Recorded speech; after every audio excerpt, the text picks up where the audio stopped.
Texas Peet is taking its flavor on the road with convenient, easy-to-enjoy portion control packets. Whether it's a Texas Peet dip cup or sauce packet, your customers will be able to enjoy bold flavor for a better on-the-go dining experience, anywhere, anytime. Ask your broker for the #1 portion control hot sauce or visit TexasPeetFoodservice.com. Will fourth quarter earnings be boom or bust for restaurants? What strategy are casual dining chains embracing in droves? And why this fast casual chain thinks it can be one of the top restaurant companies in the future. Welcome to Extra Serving, a podcast from Nation's Restaurant News. I'm Editor-in-Chief Sam Oches, joined by my colleague, Executive Editor Alicia Kelso. Alicia, happy snowpocalypse. I am so grateful for the Snuggies that various restaurant chains send me because we are record low temperatures today in my basement, and I'm going to get through it because of Chick-fil-A's Snuggie. So thank you. Yeah, it's cold out there. It's snowy out there, as we have discussed, though, randomly. And I'm still surprised by this, but, you know, weather is a funny thing. But you got about half the amount of snow as I did. I think I got about 15 inches, although my weather app says that locally we got 20. I don't know. It's just a whole crap ton of snow. You did not get that much snow, though, Alicia. We didn't, which is good because we are not equipped. I think we have a Southern mentality with that. The interstates are still covered, even though it stopped snowing about 14 hours ago. I just don't think we have the infrastructure. We're kind of like Texas, where it's like if it snows, Right. we're kind of screwed. Yep, that's how I had it in North Carolina too. There's a flurry and they cancel schools because there's just no way to. It's not worth having a bunch of snowplows when you get basically one big snow every 3 years. So I'm pretty sure I heard that for Columbus, this is the most snow in over 20 years. This was a big one, and it's already been, I think, the snowiest winter. I don't know, on record, there's just a ton of snow. And as we're going to get to here in a little bit, Alicia, that could be bad for the restaurant industry. We all know how much weather can impact restaurant sales. Well, let's just go ahead and get into it, because what else is there to talk about? We like to talk about restaurants. Kids are home, and we can have a therapy session if you want. Yeah, exactly. Send help, please. We're gonna see how many days this week that the kids are out of school. Possibly, I'm gonna call it at least 3 days. I wouldn't be surprised if it was the whole week, though. When you combine cold and snow, it could be a whole week home with the kids. We're prepared for that mentally. So just a little message in a bottle to the industry. If you don't hear from us, send help. And booze. It'll be Lord of the Flies in our households. Yeah. We're going to be with our respective wives held up in corners like with weapons. And anyway, okay. It's earnings week, so I don't know if that's a good thing or a bad thing to have earnings week on a big snowy week, but earnings kick off. We're going to find out how a lot of restaurant companies did in the fourth quarter and for the whole year of 2025. So this is, I don't know if fun is the right word for it, but certainly eventful. This is where we really get to look under the hood of the industry, see what's going on, Alicia. And as I said, this storm, of course, not going to reflect in this report because that's going to show up in first quarter. But it's been, there's been some weather in December. It's been, I don't know, you have the holidays, of course. What do you expect to see from the earnings that we're going to hear from this week? First of all, I would like to shout out to all the investor relations folks. It does seem like the Q4 calls are more staggered than the Q3 calls. We've got just right now 2 on schedule this week, Starbucks and Brinker. 2 very interesting. Yes. So Brinker, I think we'll expect to see full speed ahead. Still, I don't know if there's momentum slowing there at all, Sam. Starbucks is the wild card. It has been for several quarters now. We did see flat comps last quarter, which was its first non-negative quarter in, I think, 6 consecutive quarters. We'll see if this comeback, turnaround, whatever you want to call it, plan that Brian Niccol put into place when he came on board in August 24 is still gaining traction to turn positive. Broadly speaking, for the entire industry, we did see some positive momentum toward the end of the year, as reflected from all the conversations and presentations that I saw at ICR. Obviously, there are outliers to this, but as a blanket rule, we saw an upward sort of momentum to close out the year. That is typically how it goes in the industry. It tends to be pretty strong toward the holidays when people are bustling and out and about. What I am going to be listening for, um, as these calls continue through February, really, the things that I'm going to be keeping the closest ear on are what is going on with the low and middle income consumer. Now, I heard at ICR there has been actually some stabilization among those consumers. That's not positive; it's just stable. Yeah. And so, we know that at least since mid 2024, a big chunk of the issues in this industry in terms of traffic and comps is because those are the consumers that have been pulling back and struggling the most. So that's what I'm going to be, that commentary I think is going to be the most important commentary. I also think that, we'll keep an eye on beef prices because as we know, toward the third quarter, that was a big major theme, especially among casual dining chains and the burger chains. We'll look at pricing because we're still really high relative to the general consumer price index. Right. And our menu prices are, I think, a whole 1.5% above the general CPI. That is impacting traffic still. I am going to lean in to see if there's any commentary for the global chains on the geopolitical environment has been really messy lately. Yeah. And, along those lines, just what are people saying about the consumer sentiment? Because the noise that we had throughout 2025 seems to be ramping up again, especially for the companies that have a global presence. So on the positive side, if we look to Q1, which we will get some glimpses of Q1 and Q4, which is why I love these calls so much, because it does provide kind of a current state too, albeit very, superficial because it's still too early. But we will look at things like, we are lapping a pretty bad first quarter 2025. Right. Because of the wildfires in Los Angeles and because of the weather. Now, we are going through a weather situation as we talk. I am wearing this Chick-fil-A koozie for a reason, or koozie, whatever you want to call it. And so I don't know if that's kind of an apples to apples type thing. This was a huge storm. It impacted most of the country and over half of Americans. We know that weather has the biggest impact on same-store sales. More than anything. And so Q1 is always kind of a little bit of a bloodbath because it's so unpredictable in terms of weather. And I forgot to say one quick thing, in addition to leaning in on how the lower and middle income consumers are faring coming out of the holidays, especially, I also want to hear the demographics in terms of age. What is the youth, the Gen Z consumer doing?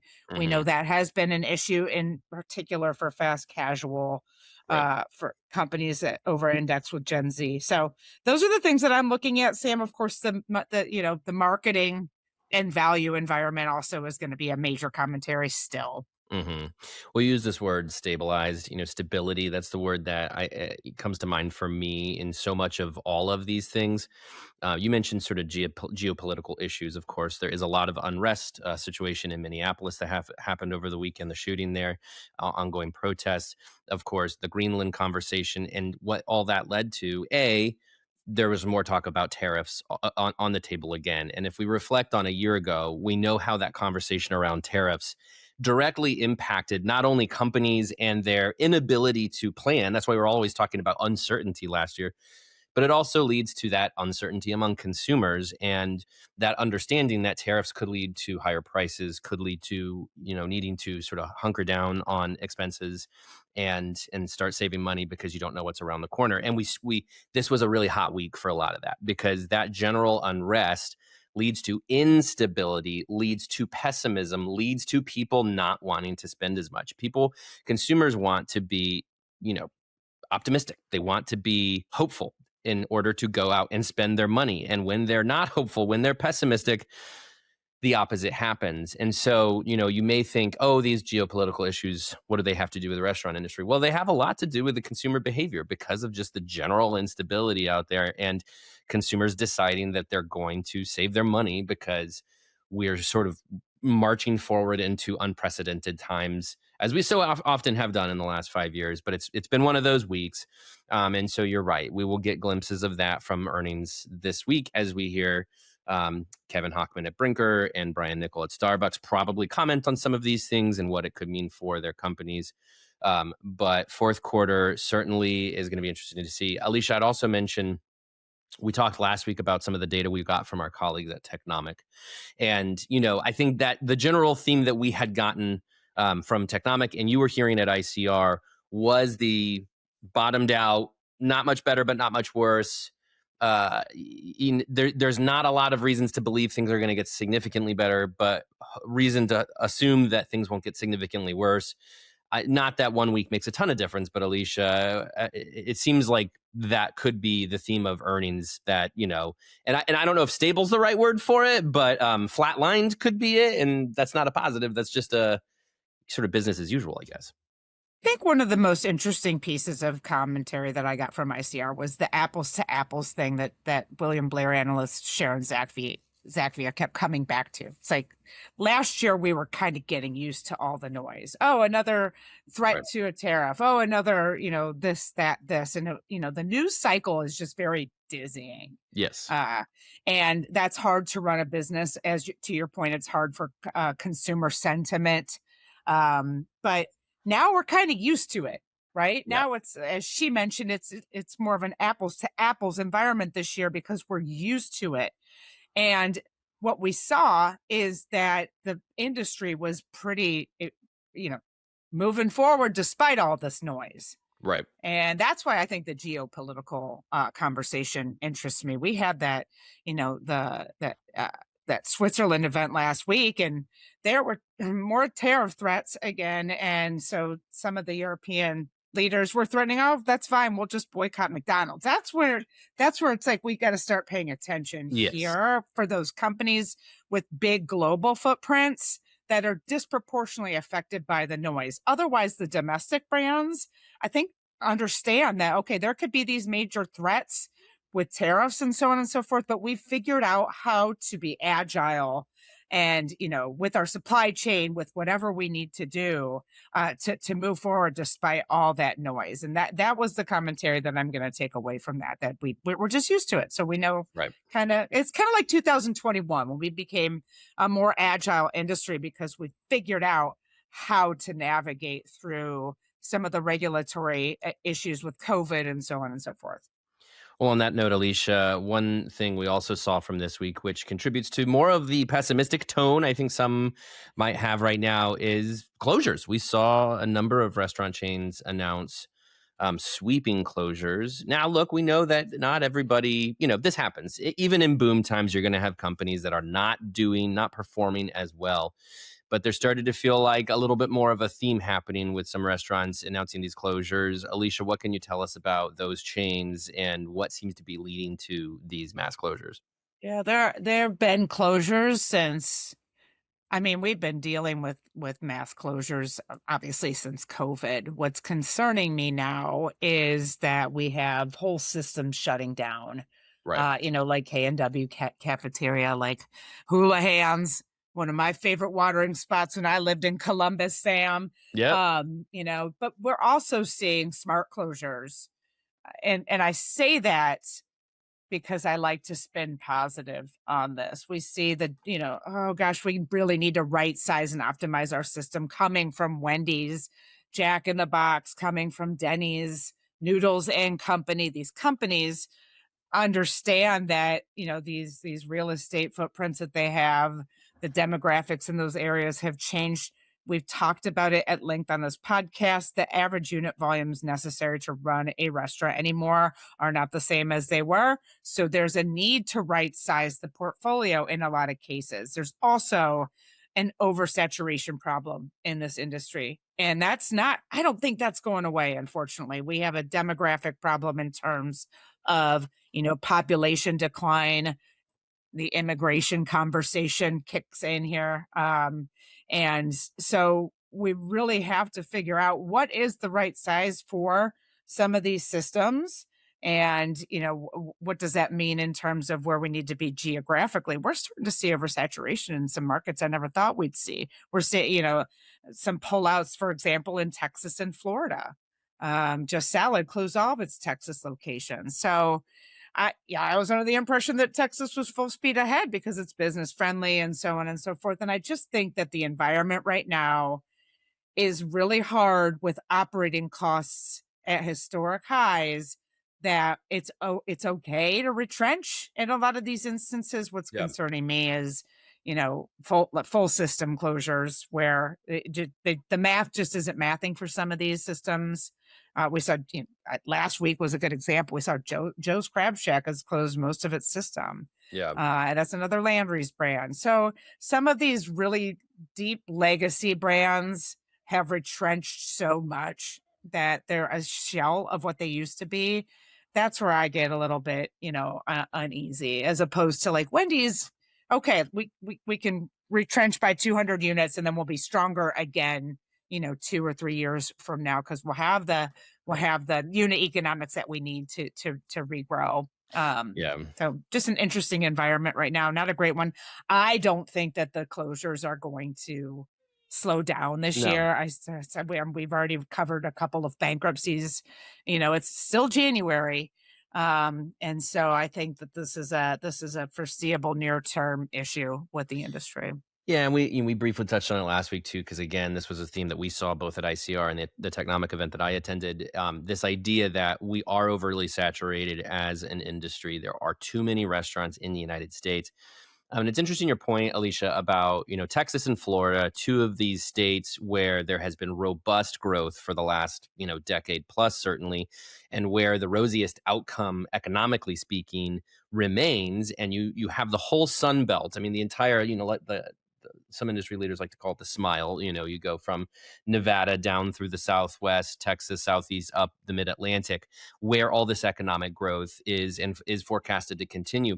And you have chains that are pulling out of some of these markets. And I think a few things might be going on. First off, when those are the best economies and those are in the crosshairs for every other restaurant company in America, there's a lot of competition, and there are still only so many people in those states and only so much restaurant spending going around. And so again, you're probably seeing a lot of saturation just locally and regionally in some of these markets, that there's only so many restaurants you can have, and therefore there's going to naturally be some losers. But I also think, this is a good reminder for some to understand the the art of scaling, I guess you could say, when you think about the fact that if you're a New York-based company, I don't mean to pick on Just Salad, and we're going to talk about them again later in this podcast, but you think about a New York-based brand that goes big on a state like Florida.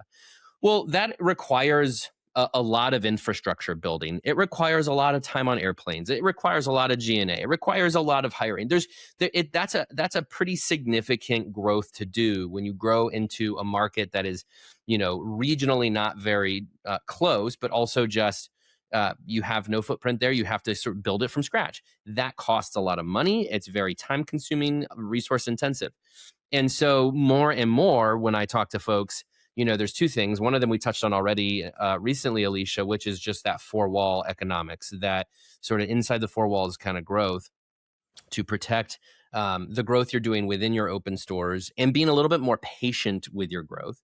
And related to that would be concentric circles. Depending on what kind of a company you are today, be mindful of, you may be in the Midwest or Northeast or, whatever. You may be in a part of the country that is not as economically sexy as the Sun Belt is, but that doesn't mean you should stretch your system and your infrastructure just to get into some of those markets. Because the fact of the matter is, you can find markets that work for your brand that may not be on paper what everybody is chasing, but still could be good for you. But also, again, just take your time doing it. Understand that growth doesn't have to be a unit count number. It can be profitability. It can be top line. I want to throw out one quick example. So last week, Alicia, I got to sit down for lunch and an interview with one of our favorites, Cameron Mitchell, here in Columbus. We love Cameron. This industry, based on my LinkedIn post, Holy Cow loves Cameron.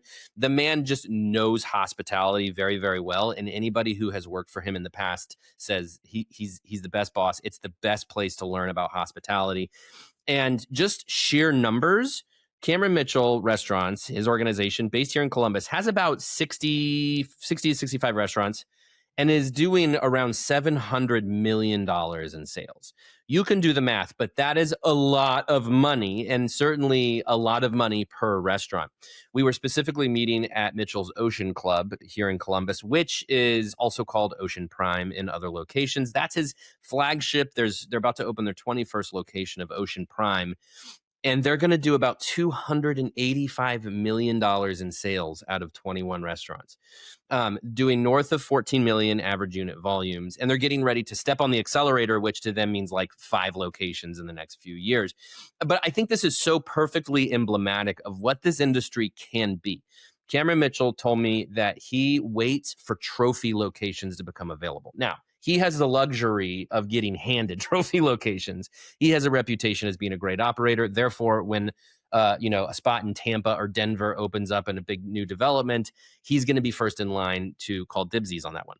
But the fact of the matter is like if he wanted to, he could open Ocean Primes all over the country, hoping that every one of them is going to do 14 million. But then you dilute the brand, you stretch your system, and it would totally wreck those unit economics that are just totally unprecedented. And so I think there's a lesson there. Now, what he's doing is certainly on the higher end. He is upscale, full service, casual dining to some degree, but a lot of fine dining in his portfolio. This is no QSR fast casual. So that's a little bit of a different ballgame than what maybe a lot of folks who are listening are in. But it's still a lesson worth learning that you can be patient in your growth if you take care of your unit economics. And if you recognize that you're not chasing something around the country, unless, that might be the game you're in. Maybe you genuinely think you're in a race to own a category and the winner opens the most restaurants first. Fine and power to you if you have a plan for how to do that, particularly from that infrastructure standpoint. But we see time and time again when the going gets tough, as it is right now, and when there's only so many restaurant dollars going around, somebody has to lose. There have to be losers in that case, and it's those folks that have stretched themselves too much. Yeah, I want to spin it positive to end this conversation because I don't like to cover closures. I certainly don't like to cover bankruptcies, and the industry is still growing. Mm-hmm.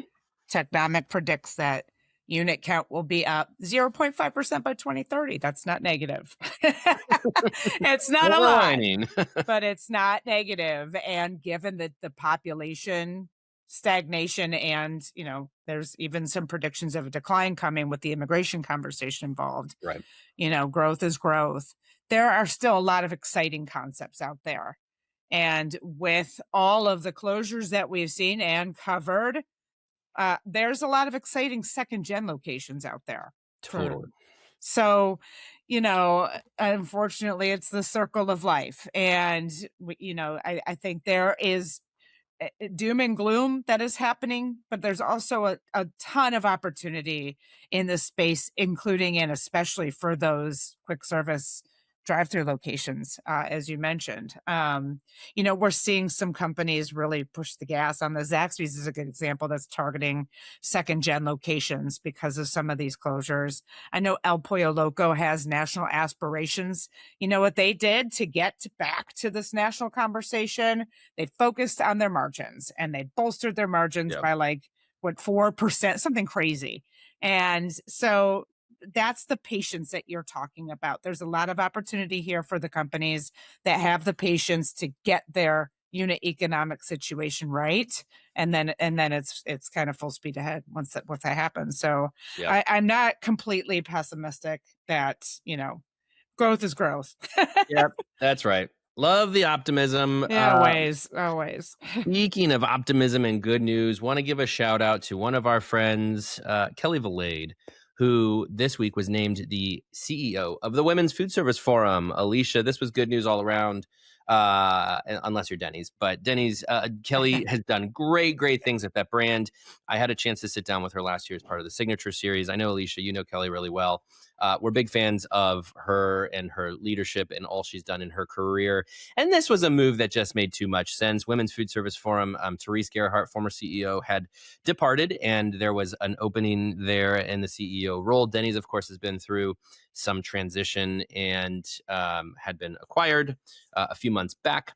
Kelli had stuck around, but here has decided to go be the CEO of the WFF. Kelli does have experience, by the way, outside of the restaurant industry or outside of being an operator. Was previously, before Denny's, CEO of Black Box Intelligence. And so we're very happy for Kelli. This is a really wonderful organization. NRN is proud to be partners with Women's Foodservice Forum and to support all that they are doing. You and I have had a great opportunity to go to their annual event. And Alicia, I know you've participated in some of their regional events. I don't know what to say. I know you have a lot more to say about this other than this is great news for the industry. It's great news. It's happening about a month before their annual conference, which is their biggest event. They get over 3,000 attendees for that. They have over 70 partner, organizations. To your point, WFF has been a loyal partner of ours since about 2022.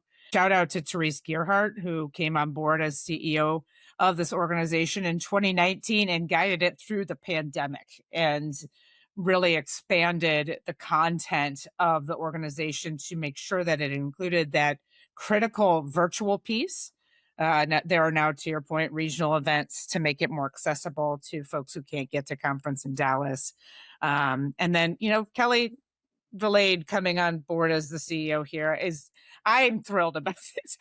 I had a couple glasses of wine and expressed my hope that this would happen. And I'm not ashamed of that. She's an operator. She is well known in the industry.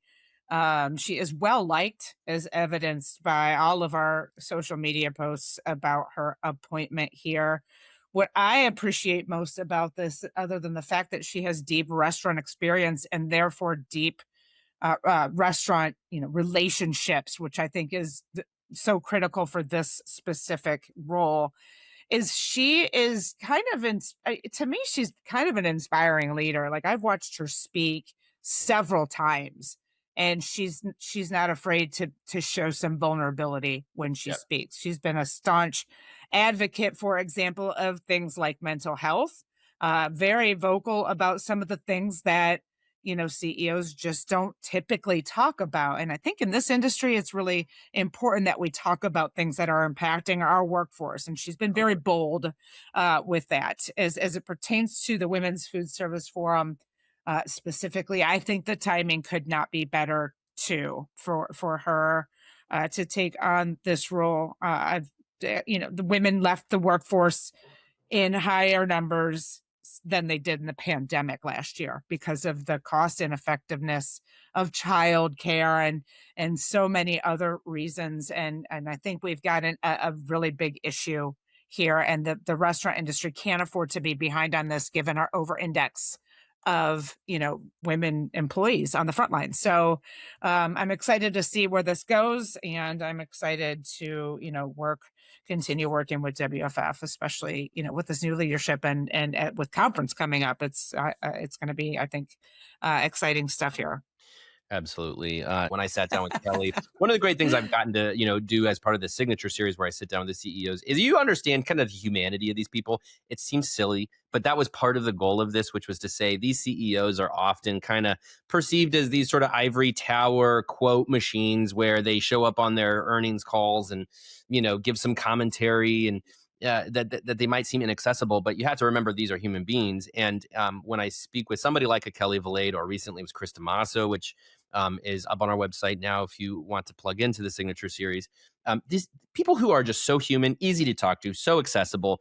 And I just remember thinking Kelli is the kind of person that is so easy to want to follow because she is somebody who is just very straight to the point, very direct, very much no walls up, no preconceived notions about her being any different than you or I.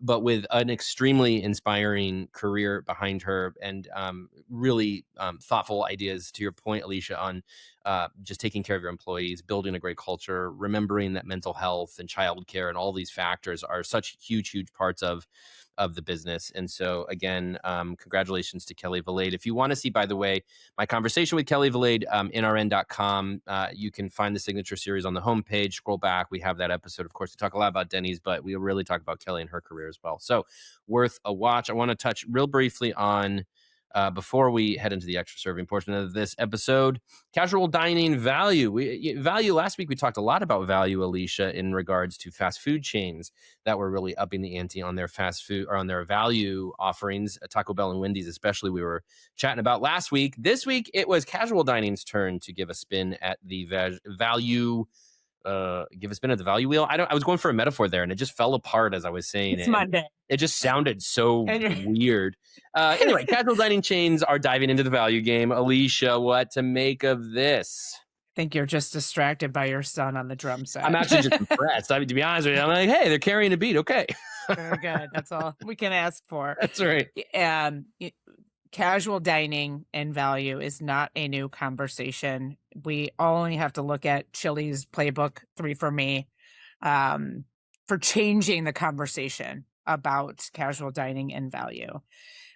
We saw a lot of copycats for very good reason, because Chili's has been crushing it for, gosh, how long now? Quarters, years. Yes. And so, we saw the evolution of this because the playbook that Chili's wrote was working. And, with the help of a significant amount of marketing dollars to go behind this, casual dining has found a really strong foothold in coming after fast food. We talked about that CPI index.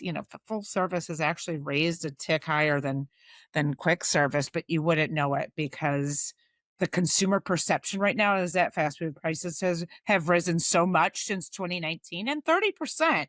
To be fair, they're up about an average of 30%.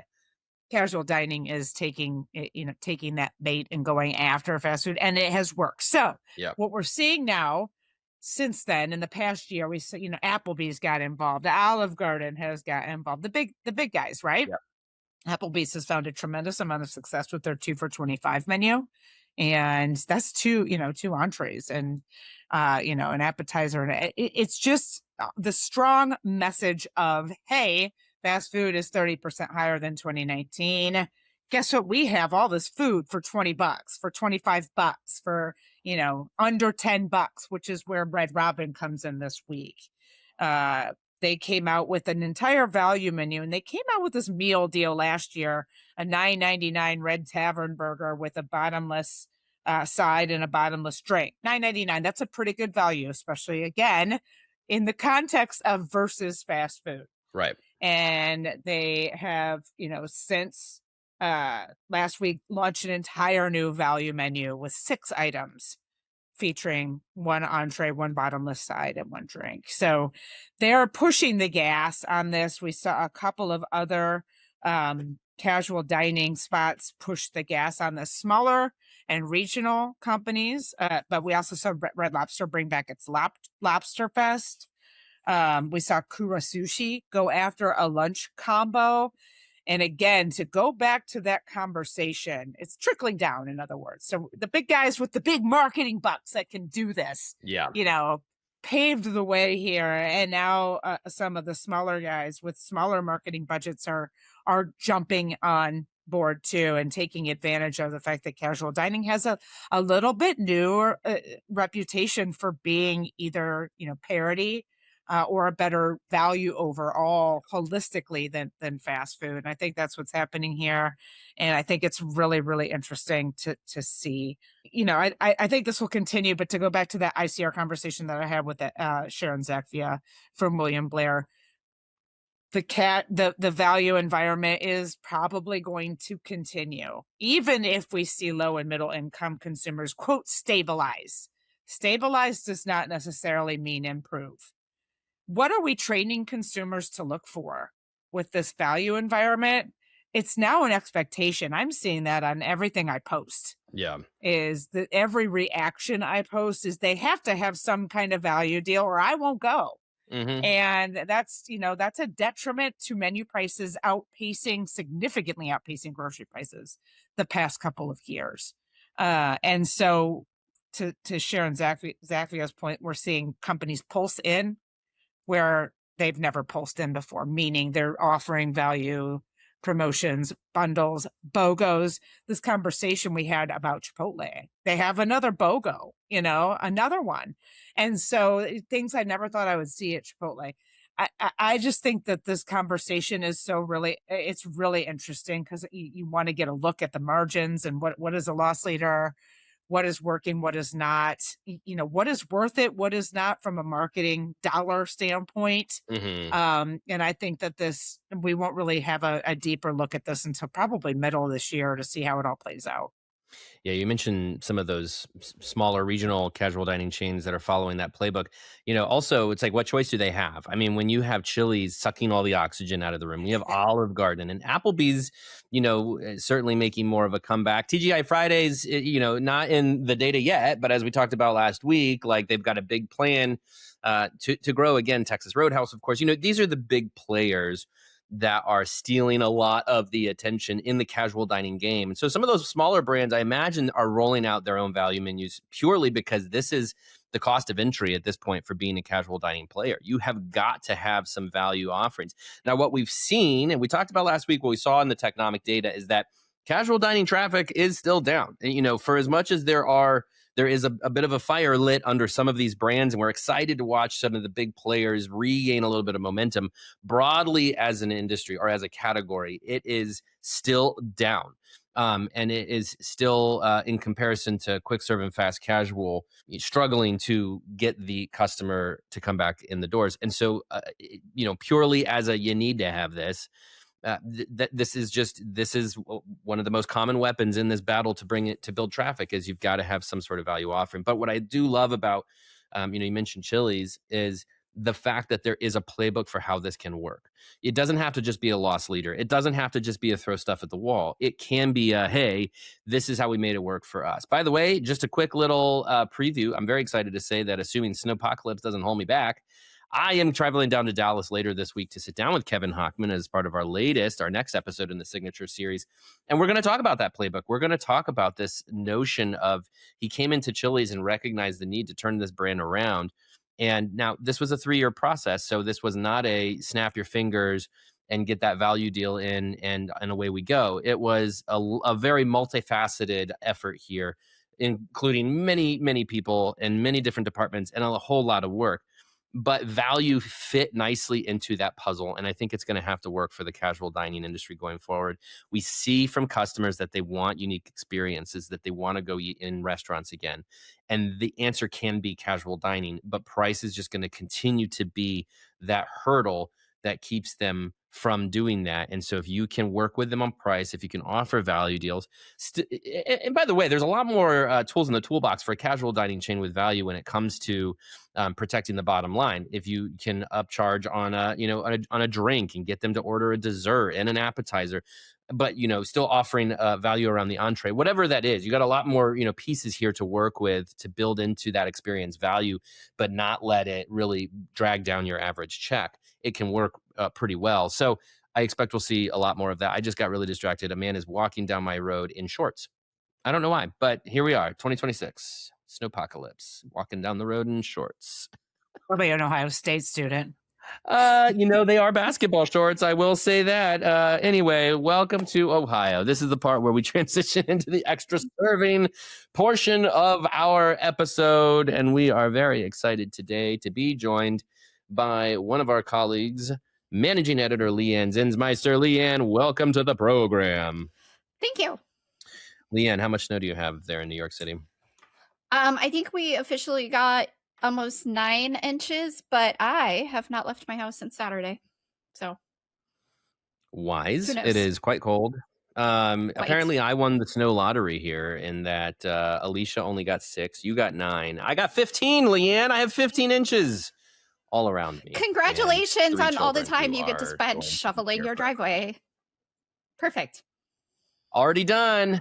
Already done. I was proactive. I finished it this morning. I won't be able to move tomorrow. So there's that, but it's fine. Who needs to move their body? Leigh Anne, I want to talk to you about regional chains.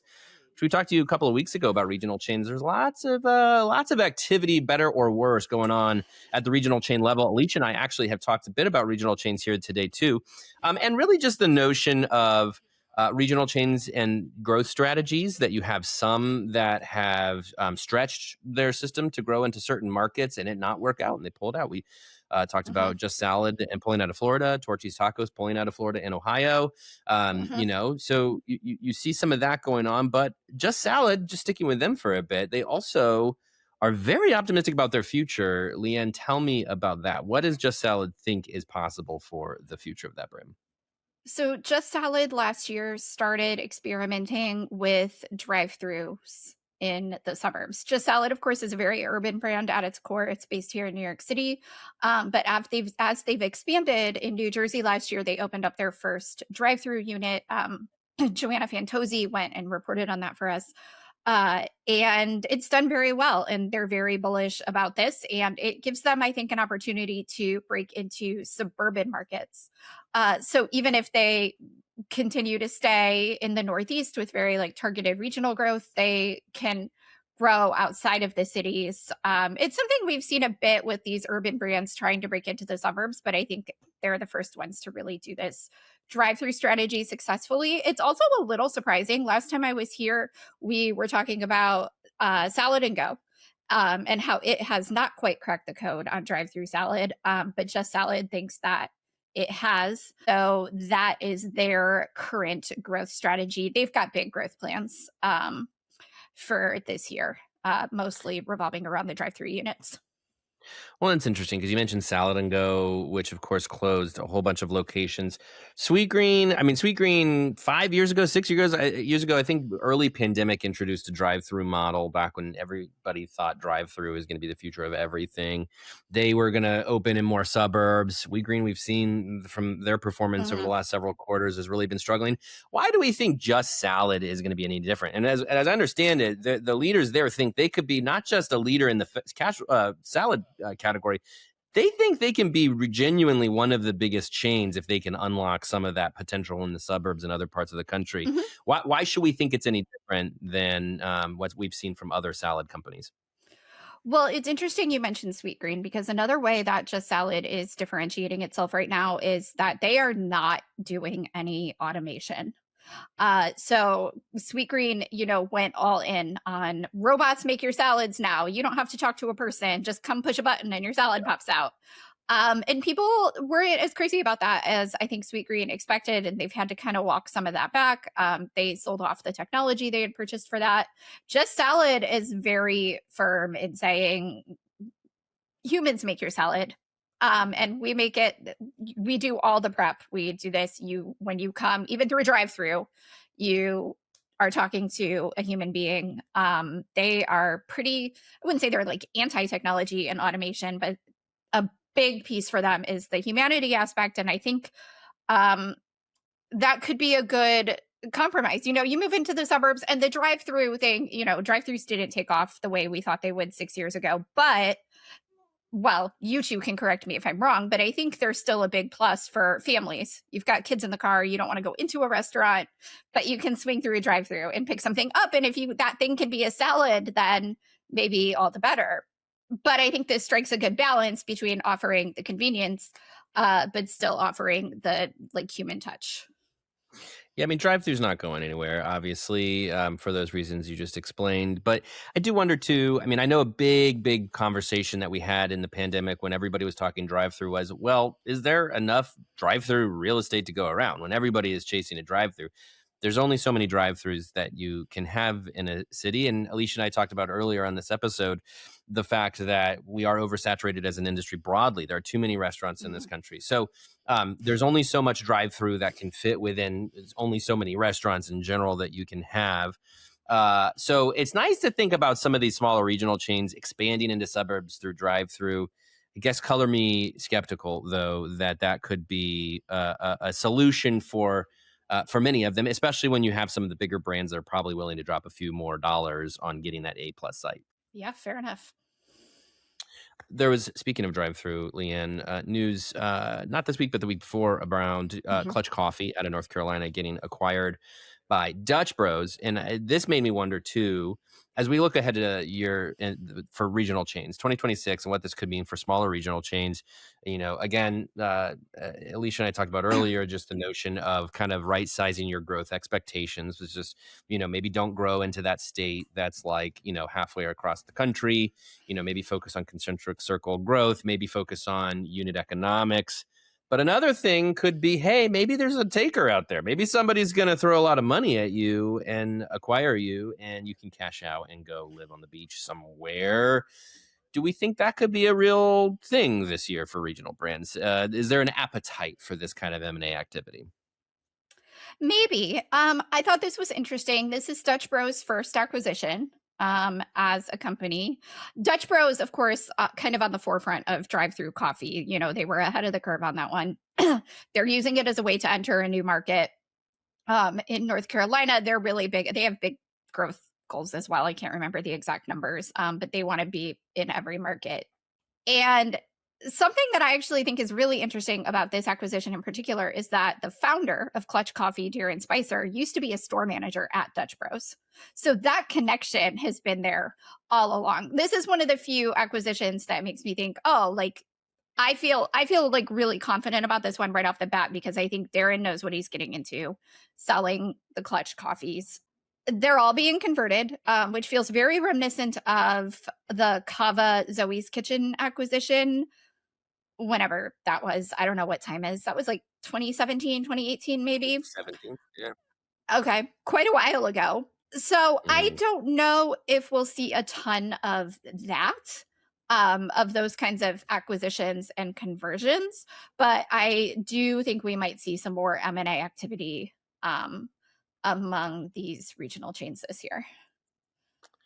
Indeed, will be interesting to watch. All right, as we wrap up our episode, it's time for the lightning round.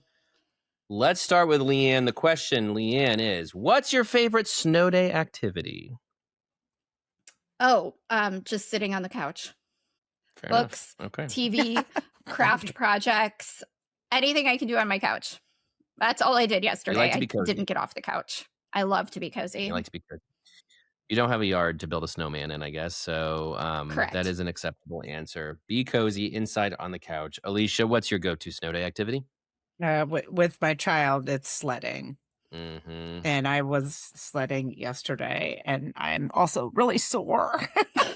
It is not for old people like us, that's for sure. It is. No, but the dog was out there, and everybody was sufficiently tired when it was over with. So Do you have a hill on site at your house?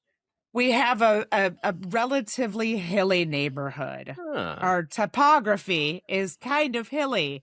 They're not, the most exciting hills. We got to drive for those, and there was no driving yesterday, but they're sufficient for a Sunday when the roads are impassable. Yeah, I'm jealous. As somebody who grew up on top of a fairly large hill and could just walk out my back door and sled down it. Columbus is an unfortunately flat city. You got to really go find those sledding hills, and that requires driving. So I unfortunately have not had the chance to go sledding. I would say sledding, though, is, and especially with your kids and you can pretend to be a kid again, it's they're just really nothing beat it until your kid takes a rock to the face or something and it gets messy and crying and all that. Anyway, good times. We're going to have a snowy week. And to our audience, I'm assuming you will too, since like 2/3 of this country got it. But hang in there.